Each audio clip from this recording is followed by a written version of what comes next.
ఆ భగవంతుడు డబ్బులున్న వాళ్ళకి జబ్బులు ఇస్తాడు, వాళ్ళని తొందరగా తీసుకెళ్ళిపోతాడు. ఏంటో డాడీ, నాకేమీ అర్థం కావట్లేదు. మనం ఏదైతే జరగకూడదని భయపడ్డామో అదే జరిగింది భార్గవి. మా అత్తగారు మనకి కోర్టు సమన్లు పంపించారు. నేను మాటిస్తున్నానమ్మా, అవినాష్కేం కాదు. నా సొంత అల్లుడు చస్తాడని తెలిసి కూడా నేను లెక్క చేయలేదు. కానీ రాజేంద్ర విషయంలో మాత్రం అతను చావటానికి వీల్లేదు. డాడీకి ఏమీ కాదమ్మా, నేనున్నానుగా. ఏం కాదు, మీరందరూ అబద్ధం చెప్తున్నారు. ఆ రోజు నేను కోర్టులో హరిశ్చంద్రుడి కథ చెప్పాను, గుర్తుందా? అబద్ధం చెప్పకూడదని చెప్పాను. అయితే నేను కోర్టులో అబద్ధం చెప్పాను కదా తాతయ్య, అలాగే ఇప్పుడు మీరందరూ కూడా నాతో అబద్ధం చెప్తున్నారు. మీతో కొద్దిగా మాట్లాడాలి, అందుకే ఫోన్ చేశాను. నాతోనా? ఏ విషయం? మీ కేసు విషయం గురించి మాట్లాడాలి. ఇప్పుడే బయలుదేరుతున్నాను.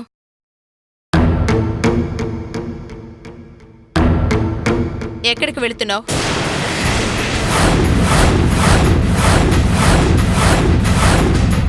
ఒకప్పుడు నేనే పని చేసినా ఎక్కడికి వెళ్ళా నీకు చెప్పేదాన్ని, కానీ ఇప్పుడు నాకు ఆ అవసరం కనిపించడం లేదు. అంటే అంత పెద్దదాని వైపోయావన్నమాట. నీలో చాలా మార్పు వచ్చింది.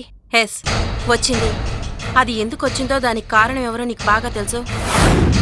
ఇంతకన్నా నీకు ఎక్కువ చెప్పాల్సిన అవసరం నాకు లేదు.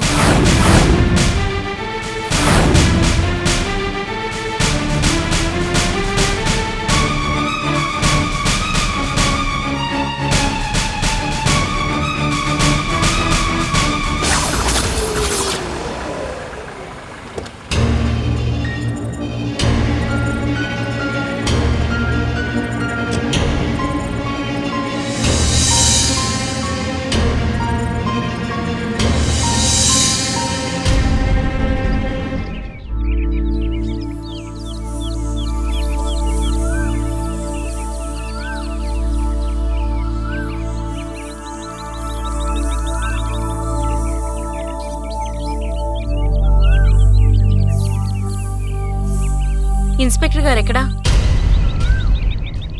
లేరు. నేనే సిఐ మాధవితో నిన్నిక్కడికి రమ్మని ఫోన్ చేయించాను. ఏ, ఎందుకని? ఆ రోజు భార్గవి ఇంటికి నేను వచ్చినప్పుడు నా మీద నువ్వు చూపించిన కోపం తగ్గలేదా? మళ్ళీ వార్నింగ్ ఇద్దామని పిలిపించావా? లేక ఏకంగా కిడ్నాపే చేద్దామనుకుంటున్నావా?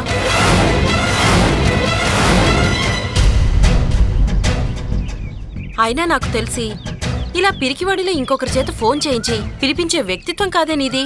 సింహంలా ఇంటికే వచ్చి వార్నింగ్ ఇచ్చే మొనగాడివని విన్నానే. అలాంటి నువ్వు నన్నిలా ఎందుకు పిలిపించావో నాకర్థం కావడం లేదు. అమ్మా శిరీష, వయసులో నేను నీకంటే పెద్దవాణ్ణి, నీకు తండ్రి లాంటి వాడు.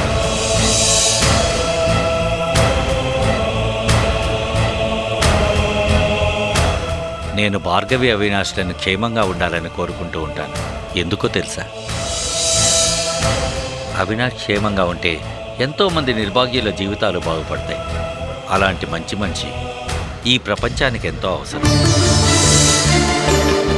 ఇక భార్గవి విషయానికొస్తే, తను నా కూతురన్న స్వార్థంతో కాదమ్మా, భార్గవి అవినాష్కి తోడుగా నిలిస్తే అతని ఆశయాలు తప్పక నెరవేరుతాయన్న నమ్మకంతో వాళ్ళకి నేను అండగా నిలిచాను. ఇంతకీ ఇదంతా నాకెందుకు చెప్తున్నారు? నీ వల్ల అవినాష్కి మనశ్శాంతి లేకుండా పోయింది. అసలే తన జీవన పయనంలో చావు బతుకుల మధ్య కొట్టుబిట్టాడుతున్న అవినాష్ నీ వల్ల ఆవేదనకు గురై ఇంకొంతకాలం బతకాల్సిన వాడు మనోక్షోభతో నేడో రేపో అనే పరిస్థితి ఏర్పడింది. నాకు తెలుసమ్మా, ఇందులో నీ ప్రమేయం ఎంతుందో నేను అర్థం చేసుకోగలను. అసలు ఈ పరిస్థితికి అంతటికీ కారణం మీ మమ్మీ. ఆడది అసూయతో మాట్లాడితే మగవాడు ఆలోచనతో మాట్లాడతాడు. ఇదే మీ నాన్నుండుంటే నీకు ఈ పరిస్థితి కలిగి ఉండేది కాదు.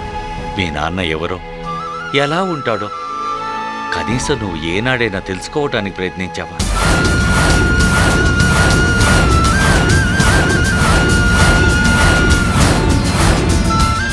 ఇన్నాళ్ళు కన్న తల్లి ప్రేమకు దూరమైన మున్నిని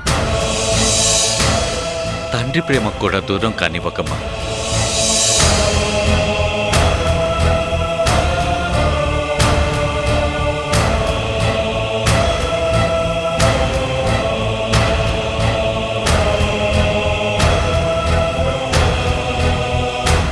నీ తండ్రి లాంటి వాణ్ణి నిన్ను సహాయం కోరుతున్నాను.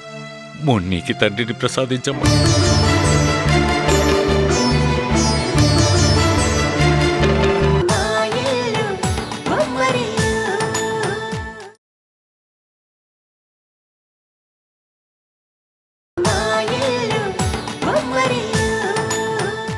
నీ తండ్రి లాంటి వాణ్ణి, నిన్ను సహాయం కోరుతున్నాను. మున్నీకి తండ్రిని ప్రసాదించమ్మా.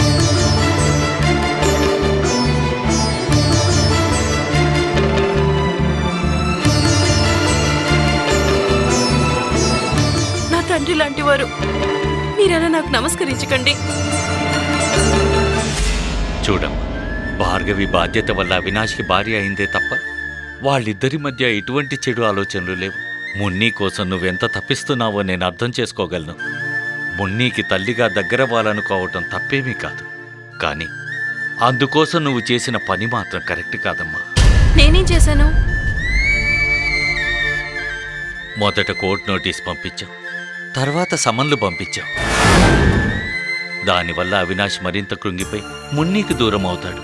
అంతేకాదు, నువ్వు నీ పసుపు కుంకుమలు పోగొట్టుకునే పరిస్థితి ఏర్పడుతుంది. అసలు ఆడదానికి పుట్టుక తర్వాత అతి ముఖ్యమైన విషయం ఏమిటో తెలుసా? పెళ్లి. అప్పటి వరకు తల్లిదండ్రుల నీడలో పెరిగిన ఆడపిల్ల పెళ్ళైన తర్వాత ఇంటి పేరు మార్చుకుంటుంది, మరో ఇంటికి వెలుగవుతుంది. పెళ్ళంటే ఇద్దరి మనుషుల కలయిక కాదమ్మా, రెండు మనసుల కలయిక. పెళ్ళంటే 7 జన్మల అనుబంధం. ఆడది పుట్టిన నాటి నుంచి పెట్టుకునే బొట్టు భర్తని కోల్పోయాక చెరిపోయాక తప్పదమ్మా. ఎన్ని నగలు అలంకరించుకున్నా ముఖాన ఆ బొట్టు లేనిదే ముత్తైదువుగా ఉండే ఆడదానికి తీరని లోటే అవుతుంది. ఇప్పటికైనా అర్థం చేసుకో, నీ భర్తని కాపాడుకో. ఆ కోర్టు సమన్స్కి నాకు ఎటువంటి సంబంధం లేదు. అవినాష్కి సమన్లు పంపించినట్టు ఇప్పుడు నాకు మీరు చెప్పేంత వరకు తెలీదు. అంటే ఇదంతా మీ అమ్మ పన్నిన పన్నాగమన్నమాట. ఏ తల్లైనా కూతురి జీవితాన్ని బాగు చేయాలని కోరుకుంటుంది. కానీ నీ తల్లి నీ విషయంలో ఎందుకిలా చేస్తుందో నాకు అర్థం కావటం లేదు. ఇప్పుడు నువ్వేం చేస్తావో నాకు తెలీదు. అవినాష్ ప్రాణాలు కాపాడు, మున్నీకి తండ్రిని ప్రసాదించు. అది కేవలం నీ ఒక్కదానికే సాధ్యమవుతుంది. ప్లీజ్.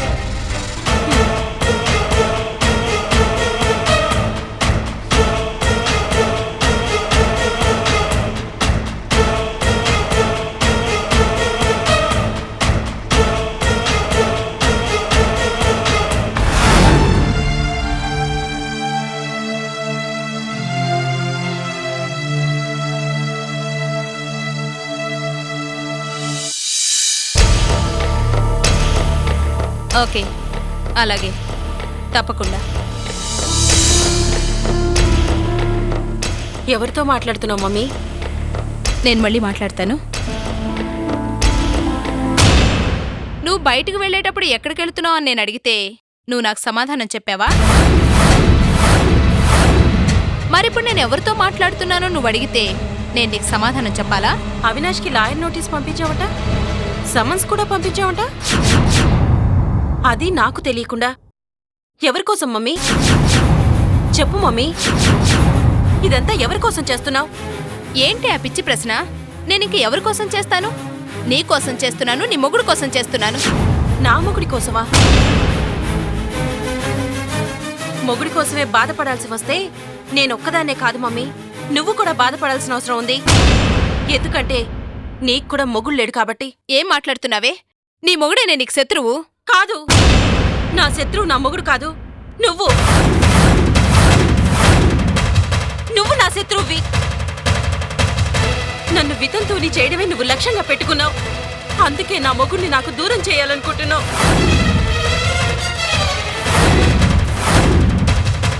నువ్వు దక్కించుకోలేనిది నాకు దక్కకూడదనేదే నీ దుర్మార్గపు ఆలోచన. ఏం చేస్తున్నావే? ఏంటి నువ్వు చేస్తున్న పని?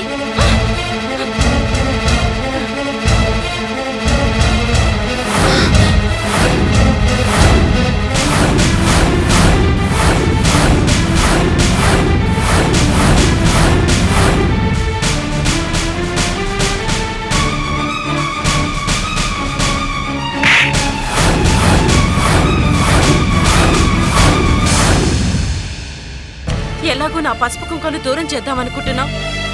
పసుపు కుంకుమలు దూరం అయ్యాక నేను ఎలా ఉంటానో నీలో చూసుకుందామని నీ బొట్టు తీసేశాను. అయినా మొగుళ్ళేని నీకు ఈ బొట్టెందుకు?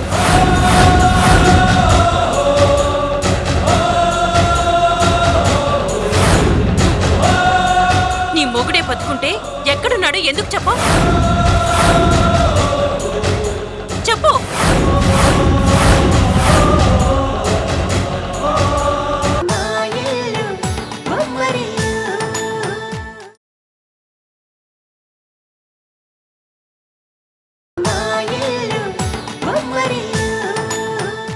నీ మొగుడే బతుకుంటే ఎక్కడున్నాడో ఎందుకు చెప్పు? చెప్పు.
ఏంటండి, ఏం జరిగింది?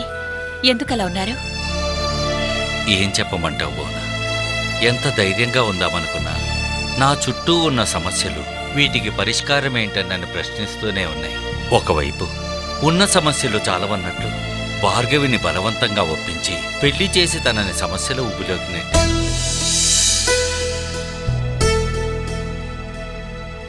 మరోవైపు నా చివరి దశలో నా ఆశయాలు తీర్చడానికి నాకు ఆసరా కావాలని ఆశపడ్డ అవినాష్ని పరువు నష్టం కలిగించి గుండె పగిలేలా పరిస్థితులు కల్పించాను. అసలు ఇదంతా ఎందుకు జరుగుతుందో నాకు అర్థం కావటం లేదు బోనా. మీరలా బాధపడుతూ ఉంటే నేను చూసి తట్టుకోలేనండి. అందుకే నేను మీతో చెప్పాను, ఆ వైజయంతి విషయం నేను చూసుకుంటాను, ఈ సమస్యకి పరిష్కార మార్గం కలిగిస్తాను అని. వద్దు బోనా, వద్దు.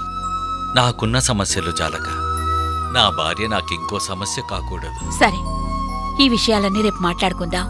ఇప్పటికే బాగా ఆలస్యమైంది. రండి, పడుకోండి. నువ్వెళ్ళు బోనా, నేనొస్తాను.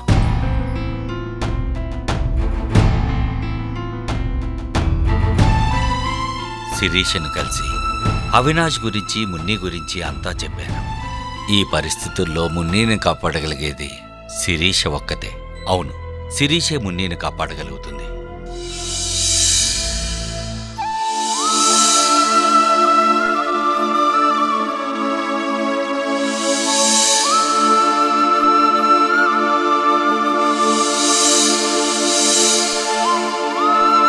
ఏమండి,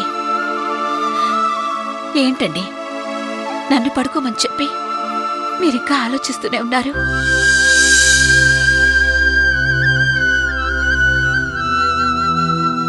మీరేం బాధపడకండి. రేపు నేను వైజయంతి దగ్గరికి వెళ్ళి తన కాళ్ళు పట్టుకునైనా ఊడిగించేసేనా మీ బాధకు పరిష్కార మార్గం దొరికేలా చూస్తాను. ఒక ఆడదాని బాధ మరో ఆడదే అర్థం చేసుకోగలుగుతుందండి. ఆ వైజయంతి నా మాట వింటుందని నమ్మకం నాకుందండి. నాకు ఓదార్పు చెప్పడానికి ప్రయత్నిస్తూ నువ్వు కన్నీళ్లు పెట్టుకుంటావేంటి బోనా? మన సమస్యకి పరిష్కారం ఆలోచిద్దాం. నువ్వు వెళ్ళి పడుకో బోనా, వెళ్ళు.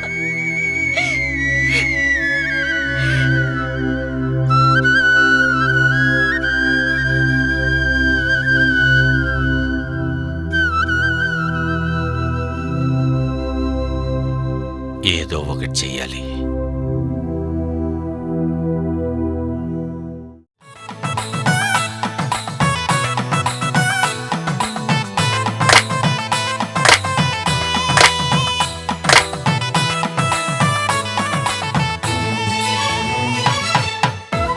తనకుతాం తనకుతాం తనకుతాం